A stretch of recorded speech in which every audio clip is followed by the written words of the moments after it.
Em nome do Pai, do Filho e do Espírito Santo. Amém. Oi galera, meu nome é Sussu e hoje aqui no Refaz a gente vai falar de uma partilha que eu queria fazer com vocês sobre uma passagem que pessoalmente sempre me inquietou muito na minha oração, né?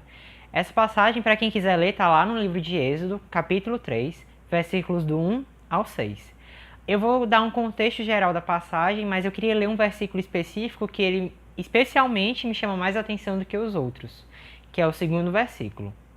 O anjo do Senhor apareceu-lhe numa chama, que saía do meio de uma sarça.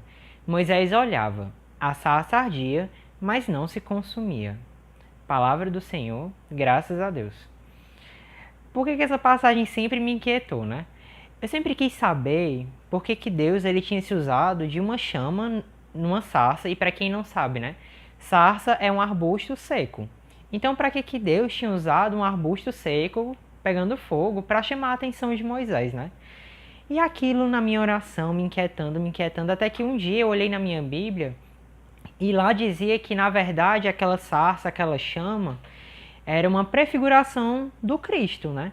E quando você vai olhar a passagem mesmo, ele menciona que o anjo do Senhor apareceu-lhe numa... Continua? Que o anjo do Senhor apareceu-lhe numa chama, né? E logo em seguida quem está falando com Moisés é Deus. E aí pesquisando, eu encontrei que na verdade aquilo vai se referir mesmo a uma imagem de Cristo que vai falar com o próprio Moisés, né? E por que eu trouxe essa passagem para falar com vocês hoje? Porque na minha oração Deus ele me motivou a ver mesmo, né? Enxergar que essa chama muitas vezes podemos ser nós na vida do outro. Quando nós, né, com a chama de Deus no nosso coração, podemos chamar a atenção do outro para Deus, né? Vamos pensar um pouquinho. Um arbusto seco que estava em chamas, mas as chamas não consumiam aquele arbusto. Gente, na verdade é porque o amor de Deus ele é em si mesmo, né? Ele não precisa de um combustível, ele não precisa de um motivo.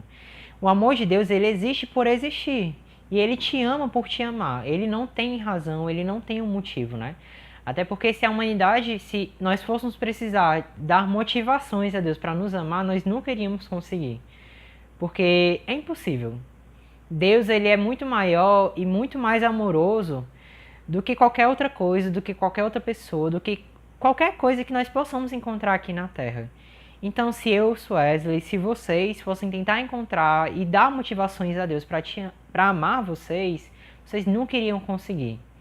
Todas as coisas que nós fazemos para o outro, todas as coisas que nós fazemos para Deus, são muito mais formas de agradecer a Deus, são como formas de gratidão por todo o amor que Ele dá, né? Por todo o amor que Ele deu na cruz. E daí essa chama que não precisa de combustível, porque Deus não precisa de motivações e nem de combustível para ser Deus. E muito menos para ser Deus na sua vida e nem na minha vida, né? E o arbusto seco somos nós, que muitas vezes, devido aos acontecimentos da nossa vida, nossas feridas, seja lá o que for, nós vamos ficando cada vez mais secos, cada vez mais sem folhagem, cada vez mais feios, né? Porque um arbusto seco ele é feio se você for comparar com uma rosa, se você for comparar com o gramado, com uma árvore, com qualquer outro tipo de planta, de vegetação, um arbusto seco ele é feio, né? E aí Deus, na sua infinita misericórdia, vem embelezar aquilo que é feiura na gente, né? Deus, na sua infinita misericórdia, vem tornar lindo aquilo que era feio por natureza.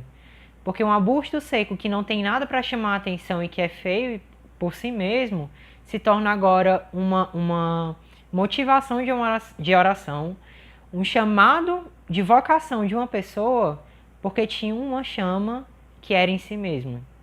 Então toda vida que na nossa vida nós permitimos que Deus ele seja Deus por si mesmo, né? Na nossa vida cheia de problemas, muitas vezes cheia de tribulações e muitas vezes cheia de feridas mesmo, né? Quando nós permitimos que Deus seja Deus na nossa vida, nós somos essa chama que convoca as pessoas à santidade. Nós somos essa chama que convida as pessoas a viverem a vocação natural delas, que é viver esse amor de Deus, né? Então, na verdade, que nós possamos encontrar outros Moisés pela rua, outros Moisés na nossa casa, porque nossa casa é a primeira igreja com a qual, né, nós temos contato. Que nós possamos encontrar, né, Moisés nos nossos amigos, nas pessoas de fora. E sermos essa chama que convoca essas pessoas à santidade. E eu não quero aqui dizer de nós estarmos sempre corrigindo, de nós estarmos sempre em cima das pessoas assim, não, sabe? Porque o primeiro contato que Deus tem com Moisés é de mostrar para ele todo o seu esplendor. Por isso que é uma prefiguração do Cristo, né? O que que chama mais atenção para Jesus? O que que chama mais atenção para ele? É a cruz. Porque na cruz a gente enxerga o quanto ele amava demais a humanidade, né? Porque ele se sacrifica ali. Ele se dá todo e por inteiro pela gente. Então toda vida que a gente mostra todo o nosso amor por uma pessoa, um amor que muitas vezes não pode vir de nós, né? Que vem de Deus, porque o ser humano ele ama de verdade. E ama mais intensamente quando o amor que ele dá vem de Deus, aí sim, nós conseguimos chamar a atenção das outras pessoas. Então toda vida que a gente ama uma pessoa, toda vida que a gente vai atrás daquele irmão que está precisando de ajuda, que está claramente precisando de socorro, toda vida que a gente vai atrás dessas pessoas, né? Porque no chamado de Moisés, na convocação dele, e se vocês forem ler a passagem, o que que acontece? Moisés ele estava apacentando um rebanho, cuidando de um rebanho, e do nada ele avista a sarça. E aí vendo aquela chama, ele vai atrás de ver o que era, e ele percebe aquela figura esquisita, né, de um arbusto em chamas. E aí só então é que ele ouve a voz de Deus, né? E aí Deus entra em contato com ele, chama ele à vocação dele, né? Natural. Então o que que acontece? Toda vida que a gente ama uma pessoa, é um chamado que a gente faz àquela pessoa a conhecer melhor a Deus. Porque nós não somos o Cristo, né? Nós apenas fazemos parte do corpo dele.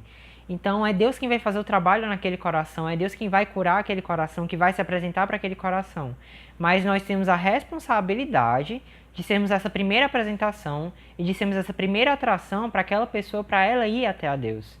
Então que nós possamos ser essa sarça, né? Que chama essas pessoas a conhecerem a Deus, que chama essas pessoas a verem Ele como um todo, né? E aí Ele sim vai poder fazer o trabalho dele, vai poder ser Deus na vida do outro, se você permitir que ele seja Deus na sua. Amém? E que Deus abençoe vocês.